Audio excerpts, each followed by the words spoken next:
So, this is Trayvon Martin. He was shot and killed on his way home from buying Skittles and an Arizona iced tea because he was profiled as a criminal due to the color of his skin by a man named George Zimmerman, who had no authority to use lethal force on anyone. He was just a local neighborhood watch. George Zimmerman got away without punishment, which spurred an outrage. This happened years ago, if any of you guys remember. This is Freddie Gray. Freddie was arrested for drug-related crimes. He was placed in a police van and sent to the police station. Upon arrival to the police station, he was in a coma that later resulted in his death. The coma was brought on by the savage and unnecessary beating he received from the white officers while in custody. These stories are only a few of the many times the police have brutally assaulted African American individuals. In the past year, 26% of Americans killed by the police were attributed to African American citizens, despite being only 13% of the population. Increased media exposure of these lopsided figures and crimes has helped this important issue gain the traction necessary for real change to occur. One of the inspired vessels of change, the Black Lives Matter group, which I'm sure you're all familiar with, was established to protest police brutality. The movement, however, was not very successful and did not accumulate enough press coverage to bring the kind of change required to solve this kind of problem. With no end to police brutality against African Americans in sight, all hope for a movement seemed to be lost. Just a lot of senseless murder. Murder's still taking place. Until Colin Kaepernick, then quarterback for the San Francisco 49ers, took a knee during the national anthem during a football game to protest this police brutality that we were just talking about. Many other football players have since joined Kaepernick in his protest in hopes to bring about change on this social front. This protest has been taking place for about 3 years now or so, and the only reason it's still relevant today is because Colin Kaepernick had a workout with the NFL just 2 weekends ago, and he's still getting blackballed by the NFL for standing up for what he believed in and standing up for what's right. Um, so that's what makes this relevant today.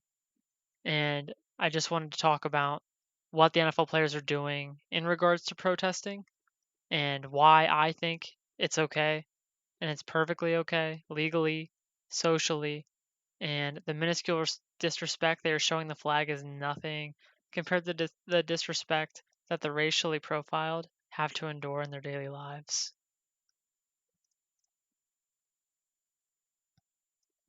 The NFL players are exercising their First Amendment right to freedom of speech and their freedom of peaceful protest. According to Cornell Law School, people cannot be held liable either criminally or civilly for anything written or spoken about a person or topic, so long as it is truthful or based on an honest opinion and such statements. We as human beings cannot hold the football players liable civilly for the protests they're conducting because of the very prevalent nature of racism in our country.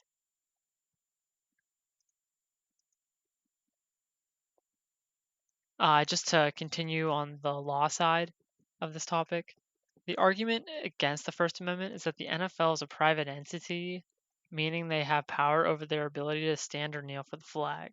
So basically, since the NFL is its own business, they can control their workers and make them do what is best for the company in regards to uh, what makes the company the most money.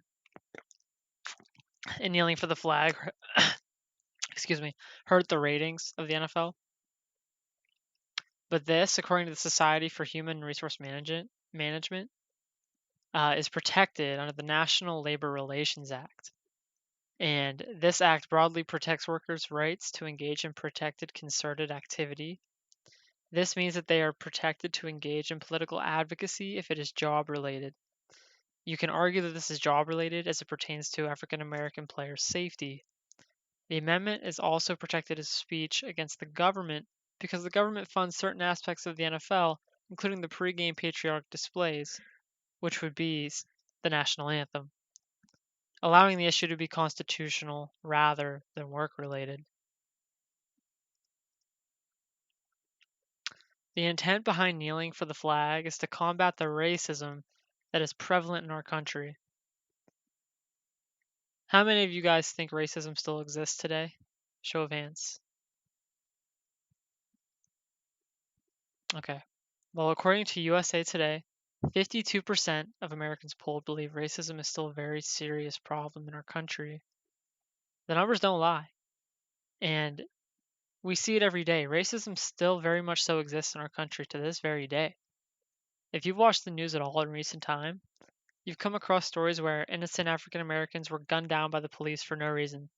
You see these videos on Facebook all the time of innocent African Americans getting assaulted by the police for absolutely no reason other than the color of their skin. It's everywhere. The NFL players taking a stance in using their platform to generate a highly talked about protest is a great movement that's shedding an extreme light on racism and police brutality in America. And there's absolutely nothing wrong with that.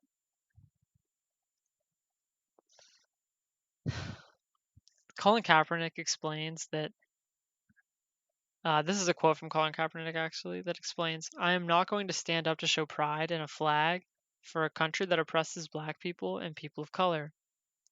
To me, this is bigger than football, and it would be selfish on my part to look the other way. There are bodies in the street and, excuse me, people getting paid leave and getting away with murder." He realizes that America has racial inequality and that it's time for someone to stand up for the oppressed and start talking about this issue that makes headlines for a while only to disappear until the next racist crime. Think about that, actually. Every time there's a school shooting or there's police brutality against unarmed African American citizens, you see it in the news for a few days and then it just disappears. Where does it go? How come nothing's ever done about it? There's never change. It just disappears. And I think that's what stuck out to me about Colin's quote is that he's bringing light to that, and he's trying to use his platform to keep police brutality in the forefront, just to keep our minds on the fact that this stuff happens in our country. Um, Prior to this movement, racism has been swept under the rug in our country, practically a non-issue. No one should be able to dispute the message they're trying to get across through this protest, and it should be applauded in every single way, shape, and form. So this is my favorite argument. Those who elect to argue against their movement always tend to turn to the argument that the NFL players are disrespecting the flag. This is far from the truth. According to the Huffington Post, kneeling for the flag is not as disrespectful as many think the average American does to the flag daily, according to the flag code. Just to talk about that, the flag code was originally made with the founding fathers, and it's just it's like a rule book pretty much that tells you how you should conduct yourselves in accordance to the flag, to be respectful to the flag. So anytime an NFL player gets injured on the field, as a form of respect, the player will take a knee while they're being tended to by the team trainers. Um, I'm sure if you guys have ever watched sports and somebody's injured on the football field or baseball field or anything, you see the players just kneeling in respect of that player. To argue that kneeling for an injured player is respectful while kneeling for the flag is disrespectful is pretty much hypocritical. Kneeling for the flag should be viewed as showing respect to an injured country. According to the flag code, wearing any form of clothing with the American flag displayed is considered disrespectful to the flag. A lot of Americans still wear clothes with the American flag on them. Think of the 4th of July. Think of everybody that you see wearing uh, American flag oriented clothing. It's everywhere. And according to the flag code that came out with our founding fathers, this is disrespectful. It's actually disrespectful. So if those same people are going to argue that what the NFL players are doing is disrespectful, they need to look and see what they're doing and see if they're being respectful or not to the flag. And them wearing these clothes isn't them uh, disrespecting the flag to protest what's going on in our country. It's also disrespectful to use any disposable flag products, such as napkins or miniature American flags on toothpicks. You see these everywhere on the 4th of July, but nobody's getting offended when others are using the flag to wipe sauce off their mouths or to pick chips out of their teeth.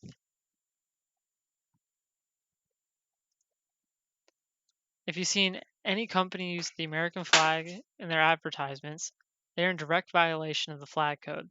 They're disrespecting the flag to appeal to the people that love it most in order to sell products. And that's also kind of shady if you think about it.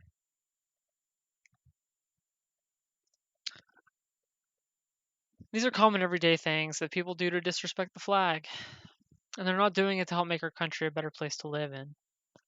If people are willing to tarnish the name of NFL players for standing up for what they believe in, while they are quote unquote disrespecting the flag, then they should be able to adhere to the flag code themselves without fail. Every single day, innocent African Americans must be worried about the country they live in and how they will be treated within the country just because of the color of their skin. Just when all hope was lost on finding refuge to the issue, Colin Kaepernick started a movement that took the country by storm and began to bring attention to something that is very deserving of it. There are people who disagree with this movement, but they could not be any more wrong in their justification of their stance. What they're doing by creating this movement is to create a fair environment for individuals of color who otherwise would not have had the opportunity without this protest. The longer they continue this protest, the better chance our country has at creating racial equality at last. And that's something I think we can all agree with, is that we need to find the end of racism because it's just not fair for anybody. But this is why I think that the American or that the National Football League's players should be allowed to kneel for the flag, because what they're doing is bringing light to something that needs it, and I think it's perfectly okay legally, socially, and what they're doing is nowhere near as disrespectful as what other Americans are doing according to the flag code. Thank you guys for listening, and I hope you guys took from this what I did whenever I did my research. Thank you.